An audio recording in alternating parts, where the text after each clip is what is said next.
Hey, everybody. Welcome to another episode of Butternomics. I'm your host, Brandon Butler, founder and CEO of Butter ATL. And today, we have a distinguished guest in the building. I always say special guest. This guest is distinguished. Mrs. Khadijah A. Robinson. Khadijah, how you doing today?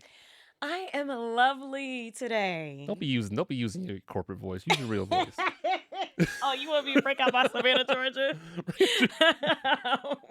I'm good. Good. So, Khadijah, we're doing something a little different. Normally, I ask people, like, tell the people who you are. But I did something a little bit different. Been doing this for a while for Butternomics, okay? Ooh. I asked ChatGPT who you are. Oh my God. Now, I ain't gonna lie to you. This is the most information chat is giving me back about anybody. Like, you've literally got like 5 pages in here. And you know what? I'm gonna read it. I don't care. So, oh my God. I asked ChatGPT, who is Khadijah Robinson based in Atlanta, Georgia? That's all I said. Now I'm kind of stressed out. Okay? Khadijah A. Robinson is a distinguished attorney, entrepreneur, and advocate for Black entrepreneurship based in Atlanta, Georgia. Raised in Savannah and Montgomery, Alabama, she pursued higher education at Spelman College, earning a Bachelor of Arts in English. She furthered her studies with a Master of Science in International Public Policy from the University of College, London, and a Juris Doctor from Harvard Law School. Robinson's professional journey includes practicing law at Covington and Burling LLP in Washington, D.C. In 2019, she founded the Nile List, an online platform designed to connect consumers with Black-owned e-commerce brands.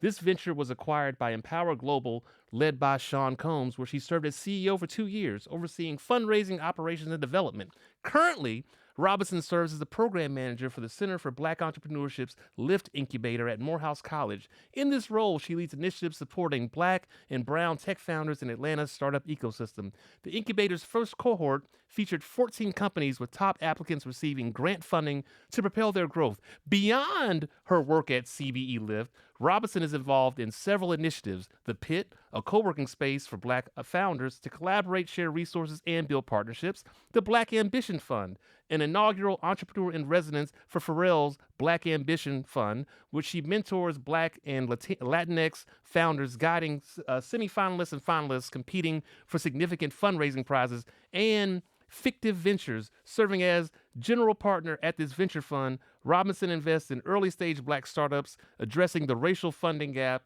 and enabling broader participation from Black investors. Additionally, Robinson offers fractional chief operating officer and consulting services to startups seeking to enhance their operations and scalability. Her expertise spans operations, strategy, legal analysis, and product development. Robinson also owns Superhost Management Services, a company specializing in transforming properties into profitable short-term rentals in Atlanta. Her dedication to community extends to serving on the board of Students Without Mothers, an Atlanta-based nonprofit providing support and resources to college-bound students who have lost their mothers. And throughout her multifaceted endeavors, Khadijah Robinson continues to champion economic empowerment and create equitable opportunities for underrepresented founders and communities. Damn. ChatGPT know me better. I want to go say all of that. Like, okay, ChatGPT got me feeling myself. So how much of that was true? That was 100% true. That's crazy. It's always now funny. They pulled out the Superhost too. That's crazy. I literally I have what I call my professional businesses and like my main life, and then my side businesses that are like, these are things that make money over here. And so, yeah, I started rental property, like my own Airbnbs, and then started this company to manage other people's Airbnbs. And like, that's so random because I don't talk about that at all. How they know that? How they know that? Look, I'm telling you, chat knows. The chat knows. That's crazy. So yeah, that's me. Well, I mean, but let's see, because it was super professional and like, yeah, I'm from Savannah, Seaport all day. I am a Georgia girl, and I am like, the term that we used to use back in the day was sophisticated. okay. So like, I love acai bowls. And I be eating poke and sushi because I'm real classy or whatever. But then I be like, "Ooh, y'all, let's go to JR Cricket." It's about balance. at midnight because it be hitting. And I remember when the JR Crickets that burnt down over by the varsity used to have the best okra.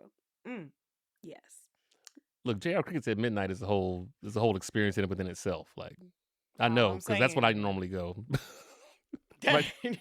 And then we be having a time. I be in there eating. Well, So yes. look, that was a lot. Again, I think that's the longest That's introduction okay. chat has given me about anybody. But when you're at a party where nobody knows you, how do you introduce yourself? If I'm at a party, I just be talking shit. And I just be like, oh yeah, I'm Khadijah. I'm from Savannah. I went to Spelman. And it's so funny because I was just so I decided I'm suing my plumber. Okay. Last week, Tell us more. last week I was like, you know what? I've had enough with this Negro. And so I am suing my plumber. And I was talking to my dad and my sister, and when I was telling them what was going on, they were like, "Do he know that you a lawyer?" And I'm like, "No, I'm pretty sure he don't, because I don't think that the majority of people that just interact with me casually in day-to-day life now know that I am a lawyer." They went to Harvard Law School too. Right. They don't know none of that. And be like, "Oh, Khadijah, what's up? What's up?" I'm like, yeah, yeah. And they don't know. Like, it's just not what I lead with necessarily. Um, and so yeah, I was like, I don't think the plumber knows what's coming for him, but I'm about to mess his ass up in court because I'm tired of these ghetto games. I was telling somebody a couple weeks ago. I was like, I like to sue people, like, because I can't argue with y'all sometimes. Like I've I'm sorry, like I can argue so much, but at a certain point, it's like, you know what? I can go to civil court, I can file, and then I ain't got to talk to you no more. You can talk to the judge, you can explain your side to them. And so I tell people all the time, it's like, look, like I don't have a problem with it. It's there for a reason. As a distinguished gentleman once said, I ain't going back and forth with you, nigga. Right, I'm not. I'm not. Like I got somebody right now where I'm like, if you don't send me this thing when you say you gonna send, the next time I'm gonna block you, and the next thing you're gonna hear from me is the process server showing up at your house. And And filing a small claims court is not hard. oh no, they'll actually walk you through it. Right. They'll actually tell you. I No, have worked in small claims court volunteering to help people file lawsuits as an attorney. And I literally be like, "Just put this on the paper. Okay, you just staple this together. You go put that. Okay, now you know where they live. Okay, write their address. And then this person gonna serve them. That's $50. yeah, Boom." it's easy. So hey, look, I'm just telling you. So okay, So now I'm in a suing ass mood this year. So everybody who's pissed me off for the last few years is about to be served it's this about, year. And I have two lawsuits teed up, and one of them, I'm like, I literally went back to an email that really pissed me off. And I took everybody on that email chain and I'm suing them all individually. So I'm about to fuck everybody 2025 up. I got time. You know what? I got time, and I have got had enough. $50 for each one of y'all. I have had enough. You don't want to respond to my email? Don't worry about it.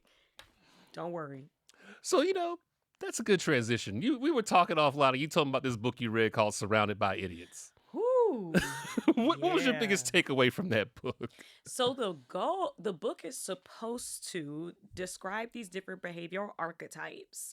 It categorizes people into 4 different archetypes. You can be a red, a blue, a green, or a yellow.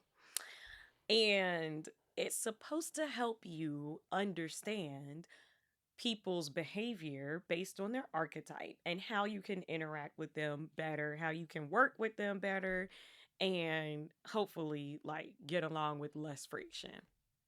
So when I saw it, I was like, surrounded by idiots. Yes, I need that because I am, in fact, surrounded by idiots. People are dumb.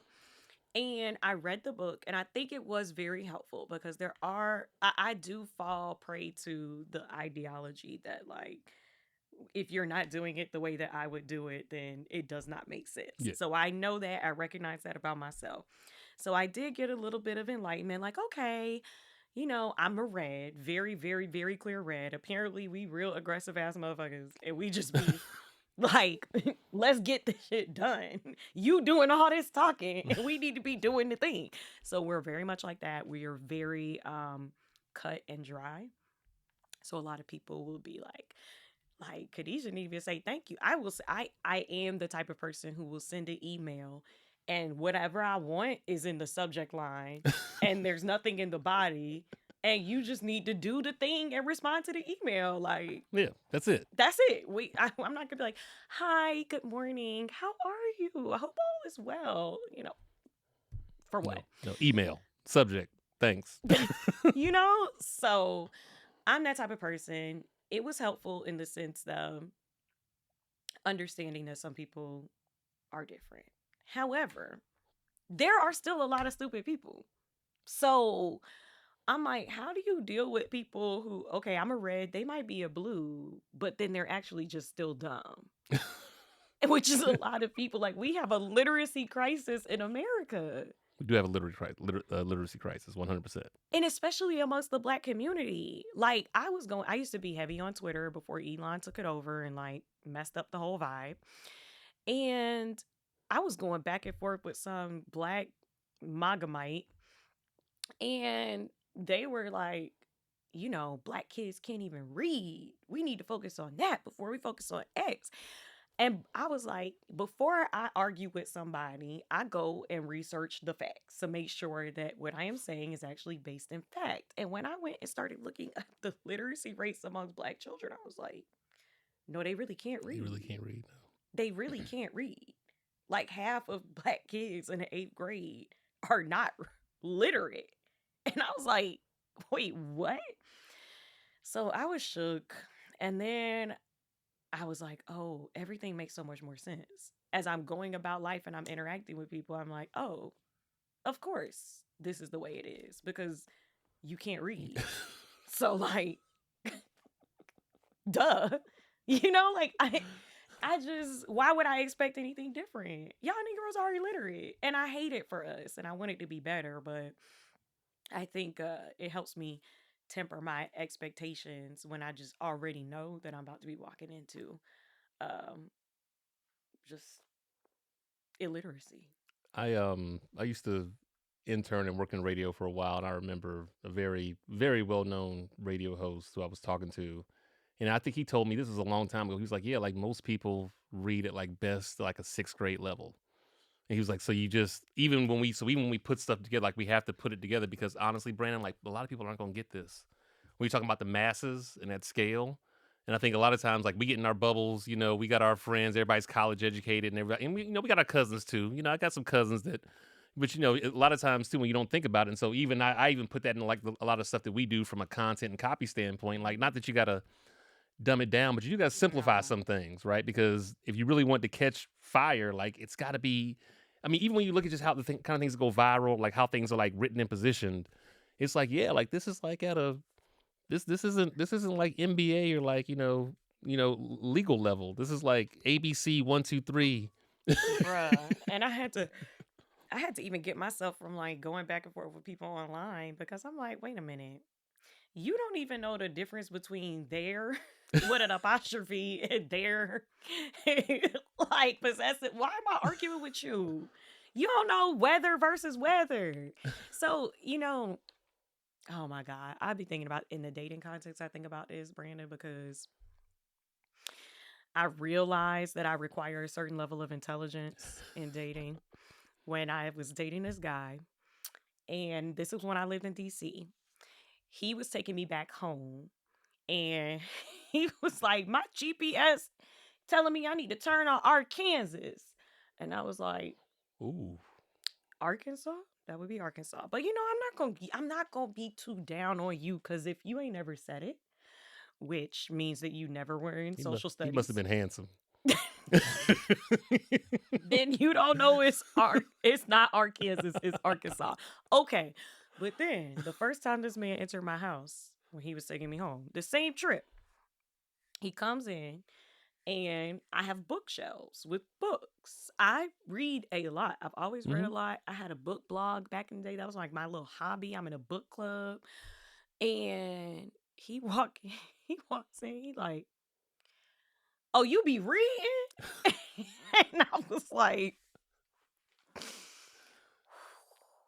yeah, I be reading.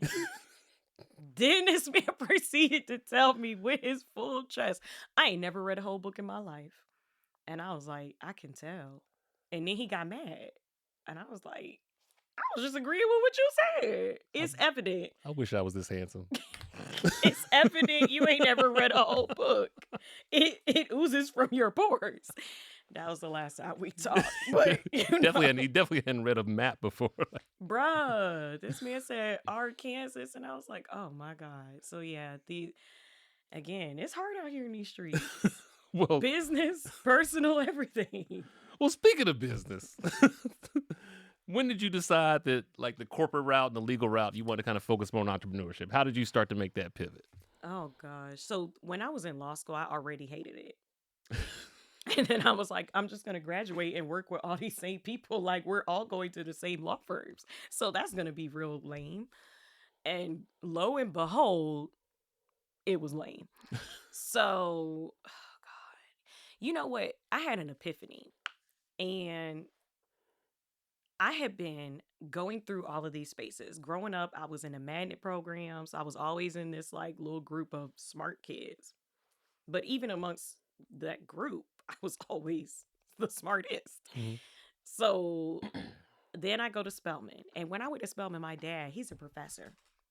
So he was like, this is not like high school. It's going to be more rigorous and things are going to get hard. And I was like, okay, get to college. I'm waiting for things to get hard. They don't get hard. So then I go do my master's. I was in London. That was my party year. Mm-hmm. And I was outside. So I did not apply myself at all. I wrote my entire dissertation, which was like 80 pages in like a week. Got my master's. Cool. Went to Harvard. I'm in law school. And at that point, I'm like, okay, I am going to Harvard. This is the time at which I have to apply myself. I am going to be surrounded by the smartest people from wherever they from. This is like the cream of the crop. Mm-hmm. And I got there and I was like, this it? I know you lying. I'm looking around in these classrooms and I'm like, you're not, I mean, it's not a whole bunch of us. It's not a whole bunch of Black folks, obviously. So this comment isn't even really about us. It's really about the white majority. I was like, you're not smart. You're white. You had tutors your whole life.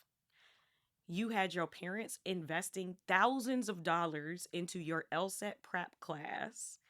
And they basically strong-armed and shoehorned you in to this group of people. But I know so many Negroes in Savannah, Georgia, who ain't never left the city limits of Savannah from Yamacraw Village, who's smarter than you, but they ain't never had nobody paying for their education. Mm-hmm. They ain't never been to nobody private school. They ain't never been to nobody Kaplan class. So they're not here at Harvard. But y'all are. And it would be these same people that I'm like, bro, you mediocre as hell. Your parents just have money. And then you got the nerve to turn around and be talking about meritocracy. Are you serious? You're stupid. Bruh.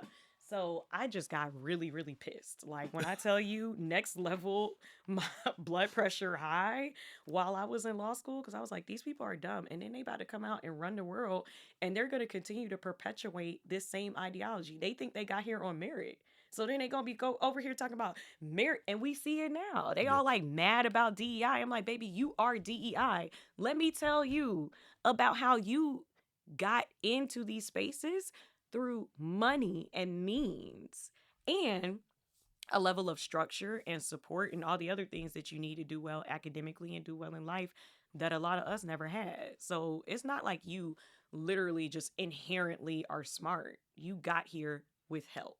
But now you are upset about the other help that other folks are getting. So I got real pissed. I got to my law firm. It was extremely white corporate America. And I was upset the whole time I was there.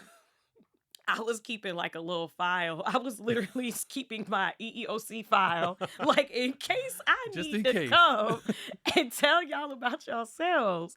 I know they were so happy when I left. I just know because I raised hell every single year I was there. Like, why are y'all doing this? Why y'all don't have a chief diversity officer? all of this stuff. So I hated the law firm. I got there my first year and I was already like, how do I get out of here? And I applied for a clerkship, which, because of how competitive it is to clerk with a federal court judge, we were on application cycles that were 2 years out. So I applied in 2016 and interviewed and got a job that did not start for 2 years. So I started that job in 2018, and it's a year-long appointment to clerk with the judge. Yeah. And while I was clerking, I started my first company, which was super haphazard because when I was doing it, I just was like, this is my hobby on the side. And I really don't even know how it really came to life as a business. But yeah, it just kind of grew. And what was that first company? That was the Nile List. That was the Nile List. Okay. So I started with a Google spreadsheet and I was like, I am saving in this spreadsheet brands, Black owned brands that I want to shop with. I want to buy Black. I'm trying to buy Black as much as possible. And I got super like militant. I've always been very militant. Like my parents, like when I grew up, when I went to school for the first time and they were singing the national anthem, I was like, what is this song? I had never heard this in my life. And they were like, this is the national anthem. I was like, no, it's not. Lift every voice and sing is the national anthem. And they were like, what? And I had literally never heard the U.S. national anthem in my life. And I thought the Black national anthem was the national anthem. We were Black as hell. Like we went through a rites of passage program. We celebrated Kwanzaa. We didn't celebrate Christmas. Like my parents were OG Black. They used to be wearing dashikis and stuff. And your dad was a professor too? And my dad was a professor. A professor of what? What was it? Professor of history. Oh, African American Studies. history. Yep, there we go. So I grew up like not eating pork, the white man meat, like all kinds of stuff. We were so militant. I literally tell people like, y'all do not know how I grew up. The childhood games that we used to play were like Mancala. Bruh. Bruh, like literally, like African American bingo. That's what we used to play at home. So I was always militant. But then I clerked and I got extreme. I turned into like prison abolitionist. Police need to be defunded. Like I became extremely militant, which it will do it to you. Like go sit in a courtroom every day for a year and see the revolving door of Black people and the way that they are treated in this system, and you will become militant AF because it's crazy. And so my stress reliever was like, I am going, not stress reliever, but like hobby and kind of stress reliever actually was like, I am going to focus outside of work on what I can do for Black people. And I be shopping online. So at minimum, I'm going to spend my money with Black entrepreneurs. And that was literally how the Nile List started. I started putting people in a Google spreadsheet. And then I started telling people about it. And they were like, oh, I want to buy Black. You got anybody on your list that sells swimsuits? I'm like, yeah, I got swimsuits. I got people got batteries, deodorant, all of the above. And like this jewelry, everything with the exception of my watch is from a Black company. Different ones too. So I be buying Black. Like, and I got really, really, really just into finding different Black owned companies, promoting them. I built a website, we built an app, and we were just kind of in the right place at the right time because we launched it. It was all for online shopping with Black brands. And we launched March 1st, 2020. Oh, that's my birthday. That's why I was, that's Pisces gang. Yep. But and I'm repping Pisces. See? But yeah, we launched March 1st, 2020. And then 2 weeks later, everybody was at home shopping online. So we were well positioned for that. And then 3 months later, everybody was trying to support Black people because they murdering like they always do. And then it was just like a very non-linear, unexpected. I had no way of forecasting that like my little side project was going to become what it did. But then it did. And then I was like, deuces to the lawyer life. I'm an entrepreneur now. I got some going on now. I I was negotiating my acquisition for my company while I was still practicing law at my law firm. And the day after I signed my deal for this company to be sold, Mm-hmm. I resigned and I sent out an email to everybody. That EEOC file. And I got so many responses from people who were like, I have never seen a departure email like this in my life. Because it was so normal at the law firm for everybody to like at all and send out a departure Yeah. like, oh, thank you so much for my time here. It was lovely. I value all of my wonderful colleagues. My journey continues to the next. Yeah. Yes, and this is where you can find me next. And I basically was like, I don't want to find none of y'all motherfuckers. I hate all y'all. Don't call me. Fuck everybody. I ain't doing shit else for anybody unless you black. Bye. I did it more PC than that. But that was the extreme overtone. And people were like calling my office phone, like, sis, I'm dying. I'm like, what? I am who I am. So how did that hold? So you ended up getting reached out to and then started working with Combs Enterprises. Now I ain't gonna ask you nothing crazy. We just gonna say you know that you was part of that group. Like, and then what you were still working at the law firm when the acquisition happened. So you were doing both of these at the same time up until you completely exited that business. I built and sold my first company while still working at my law firm. Oh, see, that's a superpower though. A lot of people. I just say that just kind of say like because. A lot of people think they got to go completely all in, and I'm just telling people you can do both at the same time. It's actually, if it could work out right, it actually makes a lot of sense to kind of have that additional little safety net while you're building something, not just going all in and hoping it all works out. Oh yeah, I've never been one, and I know even other investors who are like, "No, you got to be full-time entrepreneur for me to invest in you." And I'm like, bruh, I'm not trying to give a little bit of money to somebody who out here starving and scraping otherwise because they're not focused. You can't be over here focused on building your startup if you trying to figure out how you gonna pay rent this month. So Yeah. I definitely don't have a problem with people working a job and also building their company. But I also, and I know you mentioned the pit earlier, we do co-working days and we bring together Black entrepreneurs, work together, do hot seat sessions. We do a bunch of programming for Black startup founders in Atlanta. And we had a co-working day last week. And I was like, listen, I don't have no sympathy for people who are like, oh, I'm working and trying to build this company because I built,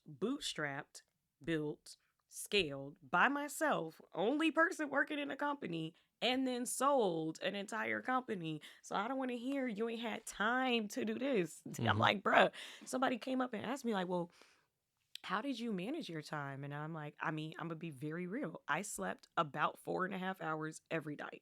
That's it. Yeah. And then I hustled.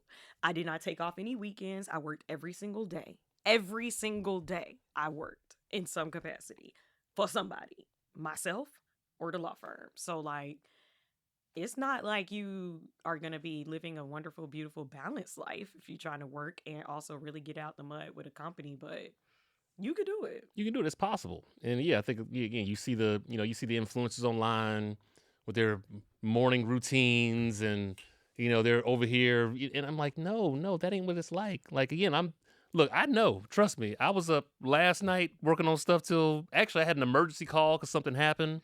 So I was literally on the phone with a PR team till like 12:30.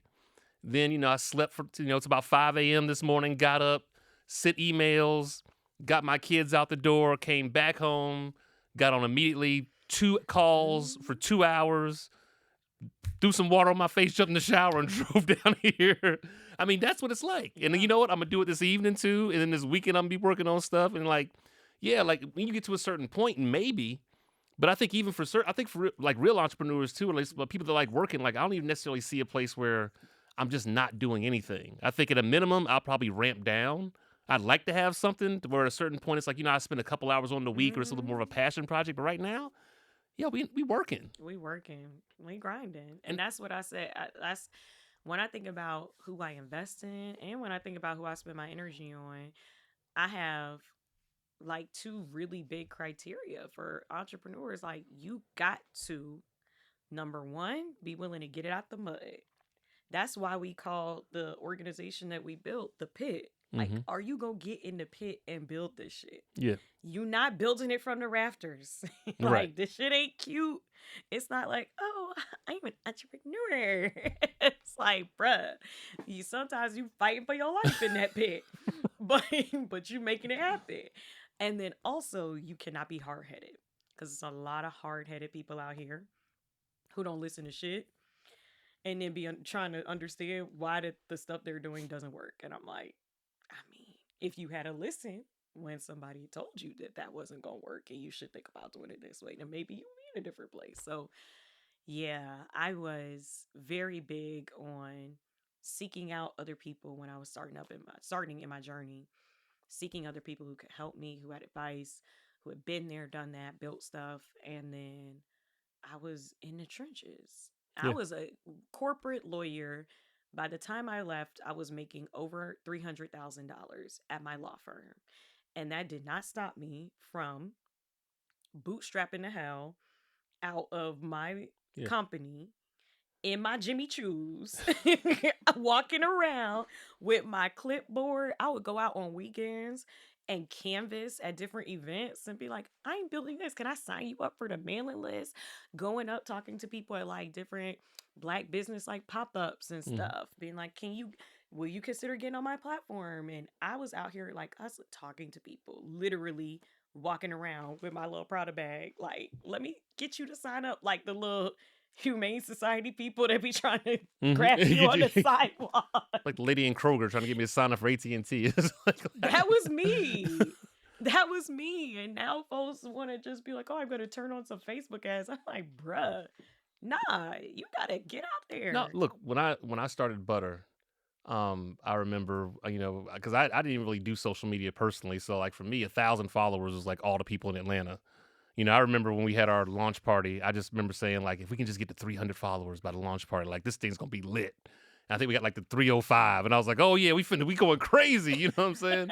but I remember we got like 1,000 followers because I have a background in like engineering and product management too, right? Like, I literally sent out an email one day and was like, and I sent out a survey to like our followers on IG. And I was like, look, fill this out. Like, I want to know why y'all follow Butter. And the very last question was, if you don't mind if I call you, what's your phone number? And I probably got maybe about 30 or 40 people that gave, and I literally called them. And people were like, wow, I'm like, yeah, I want to know. Like, I want to understand, like, what made you follow this social media account? And like, what are we doing with, like, and people like, I'm like, yeah, it literally takes like that level of work, you know what I mean? Actually get in and want to understand. And like I said, getting that like hand-to-hand combat. I like when you talk about the pit. Like, one of my favorite books is a book by Seth Godin called The Dip. And it kind of talks about the same thing. It says, when you get ready to start anything, it's almost like you're on a cliff, right?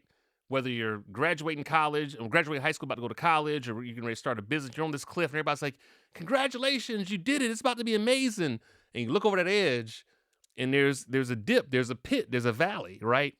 And once you get into that valley, what he basically talks about is he's like, look, if you don't want to do the work to get out the other side, it's okay to quit. But at the same time, once you're in there, you got to go. You got to figure out how to get up the other side of this mountain and get up back to the other side, right? So again, I think about, again, when you talk about the pit, getting it out, like you get all the, again, like, the world is really good at congratulating founders for, I think things that aren't really worth congratulating all the time. They found out you for raising a bunch of money. It's like, great, now you're in debt. You owe people. Now you owe people a bunch of money. Now you got their money and they got expectations. Right. Now they can call you and be like, so what you doing? Or they hit you for these, or you started something. Okay, great. Now you're not going to be up. You're going to be staying up all night trying to build this thing. But they don't see like that messy middle part, right?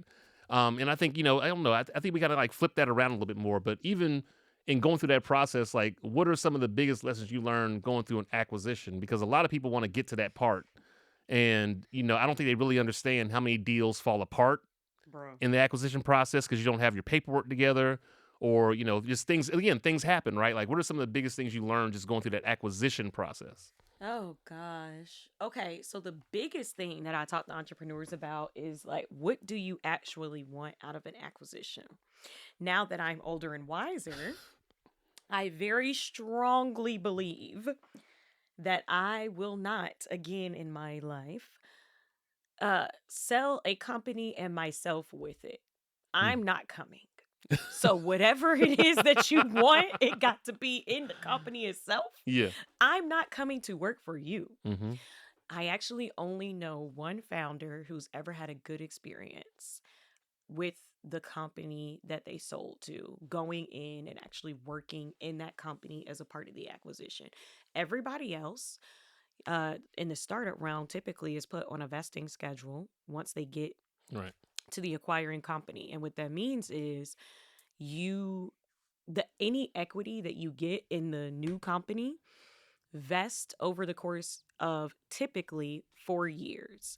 So if you sell your company and you sell it for a mix of cash and also equity in the new company, let's say Coca-Cola buys your company and they buy it for $1 million, and half of it is cash and half of it is equity in Coca-Cola, Mm-hmm.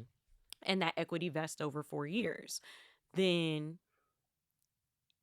at any point before 4 years is up, you actually do not have $500,000 worth of equity in Coca-Cola. You only have how much has vested over time. Right. Vesting can happen on a monthly schedule, can happen on a quarterly schedule, sometimes even rarely can happen on a yearly schedule, which means they usually also put in a cliff, a 1 year Yeah. cliff, which means in that first year, if you like, oh, this shit sucks, I'm out, you don't get You didn't get anything. anything. You lose it all. You lose it all because you didn't make it off the cliff. So I only know one founder who's actually even made it to the 4 year schedule. Everybody else I know did not even stay for 4 years to get all their equity. And the point at which you are either kicked out, which happens Mm-hmm. a lot, or you are like, I just got to get out of here. And you're willing to leave money on the table because you have unvested equity.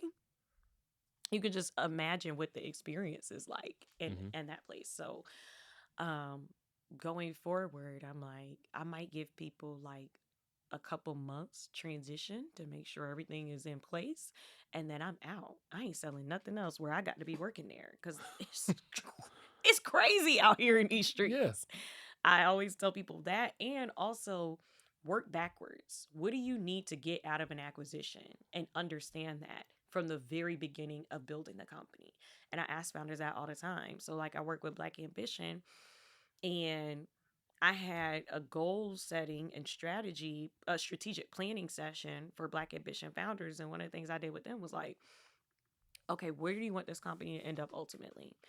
For the people who are like, I want to sell it, I'm like, okay, do you want to work again after? Like, are you going to go get another job? Are you going to go do something else, build another company? A couple people are like, I don't want to have to. And I'm like, okay, how much money do you need to live for the rest of your life without working at all Mm-hmm. ever again? So they're like, oh, I don't know, maybe I don't know. They ain't even thought that far. And I'm Yeah. like, if you think that this sale of this company is going to pay for the entire rest of your life, you need to have a number in mind, and you need to be building towards that. So if you know you need $20 million to live how you want to live for the rest of your life, then you better make sure when you walk away from that company that you got $20 million in your pocket. Yep. Which means, again, like you said, people be raising all this money and that's real cute or whatever. But if you brought in all these investors and they own 50% of the company, and you can only sell that company for 20 million, baby, you're not leaving out there with 20 million. Right. Because they own 50%. You getting 10. That's it. So I definitely, when I started my company, my first company, I did not have my exit in mind because I was just stumbling into entrepreneurship. And Mm-hmm. now anything that I'm building or working on, I'm like, bro, what's the end goal for this? Right. What are we doing this for? Cause I ain't about to be going back and forth with you niggas forever, okay? Like, no. So that is my key advice. That, and like, just get the bookkeeper real early and be doing the financial statements. People don't have P&L, don't have balance sheet. Folks don't even know how much money they are spending in their business Right. regularly. And it's one person I always make sure I pay, and that's the bookkeeper. Yeah. All the time. And I'm like, every month, I want to see my balance sheet. I want to see P&L. I want to see what's actually going on and actually understand. Like, even last year, I was like, I need to spend some money because the taxes are about to be interesting. So I know in December, going into December, I got to get these business expenses in. I'm like, you know what? I need to go see some clients in California. Buy this ticket, make it business class. So just being able to actually plan cash flow, huge. Yeah. A lot of people who are making money still go out of business or mess themselves up because they don't know what their cash flow is like and they don't have a process for actually managing cash flow. So yeah. One of my favorite Jay-Z lines. He says, "Who deserves the Medal of Freedom? My accountant." like, I'm like, y'all gotta play that part again. Like, y'all don't understand. He was like, the federales would have been had the townhouse surrounded. You know what I mean? But no, it's like you gotta understand these things, and I agree with you 100%. Like, I think that's a hard lesson I had to learn early on too. Is like you got to get the books right, especially one, just so you understand what you're doing, what's kind of going in and going out. Even on a personal level, you got to have your own kind of personal P&L. But specifically for business, but especially if you want to actually sell a business, there's a lot of things that fall apart at close to the finish line because you don't have your paperwork together. I spent hours with my accountant putting retroactively getting all of my financial statements together in preparation for this acquisition because I did not have that shit together. Yeah. And I had to get all these documents. And I was like, oh my God, never again. Now, baby, I could download that thing for QuickBooks right now. Up to date. I got a buddy of mine. He actually came on and he was kind of saying something similar where when him and his wife built their business, they actually did a lot of the upfront work with having an accountant. So when they actually got acquired, he's like, it took like 6 weeks, which is crazy when you think about the amount of time. He was like, but the reason why is because I had everything lined up. There weren't no crazy deals. I had all the paperwork in place. And we just pulled it. They verified everything, and like he was like, the deal was done in like 6 weeks. And I mean, that's the benefit of Child. that stuff, right? I'm working with an entrepreneur now who does not have any document storage system. I be asking for stuff. He's like, I gotta go back and find it in my email.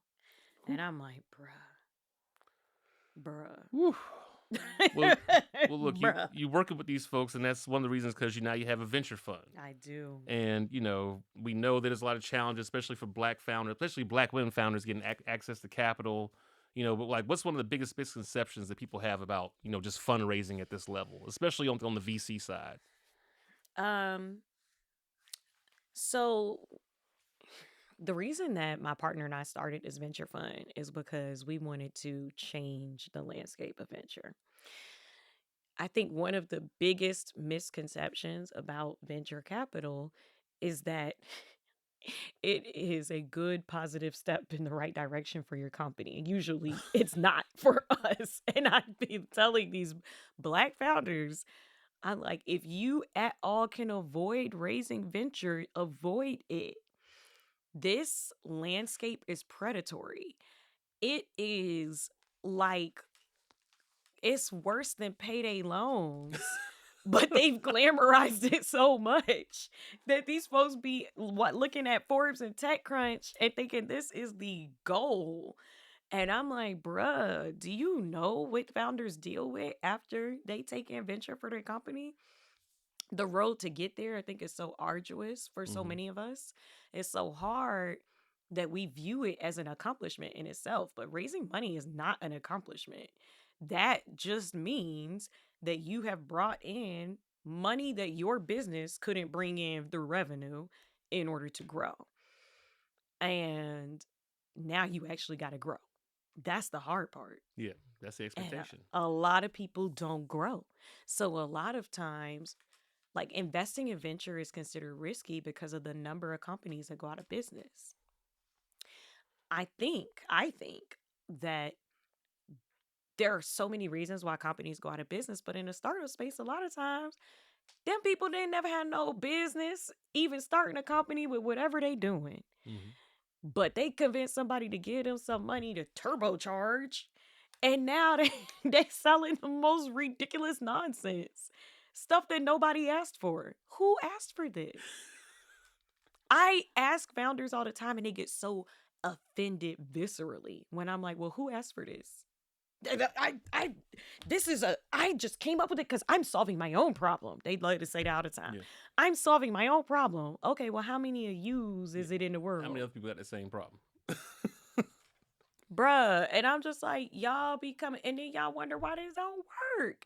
So, first of all, venture is predatory. Second of all, it puts you on a timeline. A venture fund, and this is specific to venture investing, which is a subset of the investment that you can bring into a company.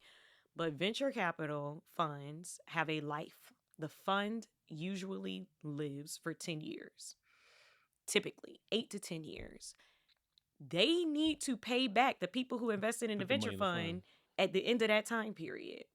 So if that venture fund launched 2 years ago and they are on an 8-year life and they invest in you, well, now you got 6 years to make some shit shake. And a venture capitalist typically only gets their money back if there is a liquidity event in a company. Liquidity event means you IPO, you go public on a stock exchange, or you sell the company. Those are the two liquidity events. Now people are starting to do more with secondaries so that you don't necessarily have to sell, but they sell their equity to somebody else in a secondary market. Yeah. But there doesn't have to necessarily be a liquidity event with the company. But typically, liquidity event, like you IPO or you sell, that's it. And so if you got 6 years and we in year 5 and you are over here like, oh, we're doing this and we're growing steady, but the venture capitalists that invested their money, you was like, we need to sell this shit. We need to wrap it up, B. We need you to wrap it up. Where's the wrap it up box that Dave Chappelle used to bring? Wrap it up, B. Like, you need to wrap this up, and they will force you to wrap it up. No. If they have a certain level of control in your company and seats on your board, these VCs don't have no qualms about putting your ass out if you don't want to get with the program and putting somebody in. And for us, it's usually some white boy they homeboy that comes to replace you, and they gonna make sure this shit gets sold within the next year. Whatever they gotta do to strong arm it so they get their money back. That's what they need to do. Or they'll make you close the company down and they'll write it off on their taxes, which is better than the little bit of money you was going to get them back. Mm-hmm. So they're like, oh, we would rather this thing close down, and they will shut you down. So that is the typical landscape of venture. Not to mention, only 0.4% of all venture capital dollars last year went to Black-led companies. So like not even a whole percent. I say 0.4, not 4, 0.4. Yeah. So not even 0.5%. So we struggling to raise. When we do raise, they got us on a leash, literally, and they be walking us like dogs on that leash. And then 4% of investors are Black. So we not getting in on the other side of the table either. And what that means is when these companies do have liquidity events, when they IPO, when they exit, we are not partaking in that. Mm-hmm. When Uber IPOs and when Calendly is acquired, we are not seeing that because there are so few of us who are investing.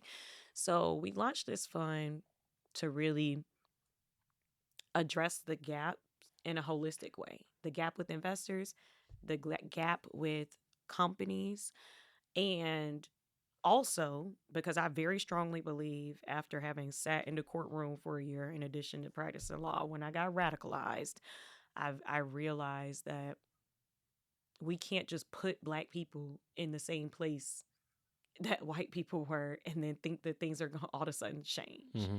Just because it's a Black judge and a Black bailiff and 2 Black lawyers in the courtroom don't mean that nigga not going to jail. Yeah. So, and I mean, I hate to say it like that, but it is what it is. So in VC, I don't think that we can just raise a fund as black people with black people and invest in black people and then everything's going to be gravy. We also have to change how we invest. Mm-hmm. We're coming in extremely early because typically before people go to VC funders, they will raise a family and friends round. Right. Black people do not be having family and friends with capital With no to put money to into put their into it. companies. So we not raising a couple $100. We're not Jeff Bezos where our parents gave us a couple $100,000 Yeah. to like get started. So we're trying to solve that. We're coming in earlier. And then we're also flexible with how we invest. So we're using different tools. We will do some debt investing. So investing on a convertible note as opposed to just pure equity in the beginning, or using a royalty or like revenue share basis to invest in some companies so that we get paid back when that company starts generating revenue from their revenue, as opposed to we are taking this level of ownership and you have to exit in order to pay us back. Yeah. So we're trying to reinvigorate and reorient this model so that it actually works for us. Because there's a lot of black folks that don't want to exit. Yeah. They don't want to sell this company in 10 years. We're big on trying to find our way to generational wealth. And a lot of people feel like what they're building is their legacy. They want to be able to build that and run that for an extended period of time, potentially pass that on. So, how do we get financing to those people too? Those are the things that we're thinking about. Like, we can't just do what they've done and expect that it's just going to work for us. Yeah, it's a different situation. And real quick, I just had to go back and look. 0.4, if you know what 0.4% of $1 billion is, $4 million. 0.4%. And can you believe that some folks out there are suing funds that are focused on black people? Right. Because they don't want us to get the 0.4%. Which, oh my God. I'm like, we barely even get shit and they don't even want us to have that. So you know what I realized when these lawsuits and when this anti-DEI push came? Like, I conceptually knew that because I grew up radical and I grew up in Savannah, Georgia / Montgomery, Alabama. Yeah. The bus boycott started there and they need to come back because these people Edmund are still Pettus Bridge. racist. Right. Bruh, they was busting John Lewis on the head, and I promised you, if he were alive, these people would be ready to bust him on the head today. Mm-hmm. So we're not out of that era. But what I really had to come to grips with when this anti-DEI push really came about, and when all these lawsuits started happening in the VC space, is that they actually don't want us to have anything. Yeah. Anything that we have is too much. They don't want us to have shit. So when they see us with our little 0.4% of the pie, they're like, huh, not on my watch. Like, what? Who let them slip by? Like, it's legitimately how I imagine that these people are thinking. And then they'll be the ones that be like, well, everything needs to be decided on merit. You'd be like, oh, okay, well, how about this? This black company was better than yours, and that's why I'm putting money into them. Oh, now you talking about DI. Hold on. I'll be like, baby, I'm telling you, my blood every day. I just wake up and shake my head like this is America. But yeah, we are trying to do something that hasn't been done before, bringing in this number of black investors into a fund, bringing this type of capital to black entrepreneurs at the earliest stage, at idea plus stage. So you don't have to have built anything yet to get funding from us, which has been accessible for the tech bros and the college dropout with an idea before, but not for us. And we're trying to shake some shit up. I love it. Love it. Look, we're getting ready to get out of here in a minute, but before we do, what's one piece of advice that you'd give the next Khadijah Robinson that's getting ready to start her journey? Ooh. If you got two, that's fine. One piece of advice. I would definitely say take better care of yourself, because these people will drive you crazy. You will find yourself falling apart and they gonna continue with their lives. They're gonna continue with their incompetent, illiterate lives Preach, preacher. after they have drained you dry of everything you got. And as much as I love Black people, and as much as I everything I do is because I genuinely love us. I think we are the most ridiculous, hilarious, joy filled, creative, ingenuitive, like just completely amazing set of people who have ever lived. They've been trying to kill us for centuries, and they can't do it. We still two-stepping while they trying to kill us. Turn to a line dance. We still learning new line dances while they trying to take us out at a macro level. We cannot die. But as much as I love us, the saying that you cannot pour from an empty cup is actually really, really, really real. And I've let myself over the course of my journey get emptied out way too often. Mm-hmm. And it just makes you resentful. It makes you mad, burns you out, and it doesn't actually move the needle for you or for Black folks in general. So take better care of yourself. No, take care of yourself. I was actually just the other day, I was very stressed out about something and some people, and I saw the people, like I was in this room and I saw the people, and I was like kind of sitting on this couch. And I remember I was like laying down and I just had my hand over my head like this. And I was like, how come I'm the only one here stressed out? Like, they should be stressed out too. Why is it just me? Why am I so worried? And they over there laughing and kikiing. Like, and you know what? And you can't, but I'm saying you can't carry that stuff. You gotta, again, we don't talk about enough of just like the weight and the wear and tear that like building something from nothing. And again, just getting up every day and it being all consuming takes on you. So to your point, I mean, I know for me, I remember there were times when like, I would respond, my body would respond. Mm-hmm. I would have back spasms and my hair started falling out a couple different times. And like, I had no edges at the end of 2022. I literally developed alopecia. And like, I would say I had this, at one point I had just a nice little spot on my head that just completely bald. And I was like, oh hell no, that's it. I was sitting there spraying the stuff on the little hair fibers. I was like, I ain't living like this no more. I got me some Biotine, started drinking some water, getting me some melanin outside.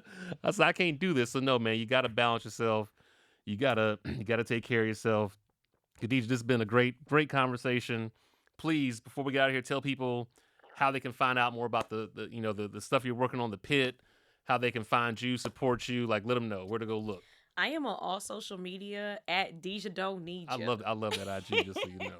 Because when Twitter first started, I was there. Literally.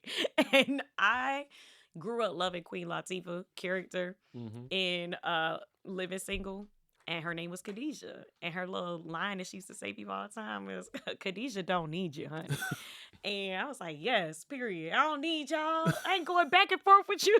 So when I got on social media, Deja Don't Need You was my handle across all the platforms. I'm heavy on LinkedIn now. Apparently, I'll be cursing people out on LinkedIn. Dog, that's a different kind of energy. They like, all you do is politely curse people out on LinkedIn. And I'm like, well, they deserve to be cursed. But I'm heavy on LinkedIn. And I also, I own the domain name. Because, one thing entrepreneurs love to do is buy a domain. Mm-hmm. We have an idea, we buy a domain. So, DejaDon'tNeedYou.com. You can find me there. You can find all my different ventures, everything I'm working on. And hit me up. The fact that you not only built a business, but also sold it, all while being Deja Don't Need You. Just, again, I can't top that. Khadijah, thank you so much for pulling up. This has been an amazing conversation, and we out. That's the pod, y'all.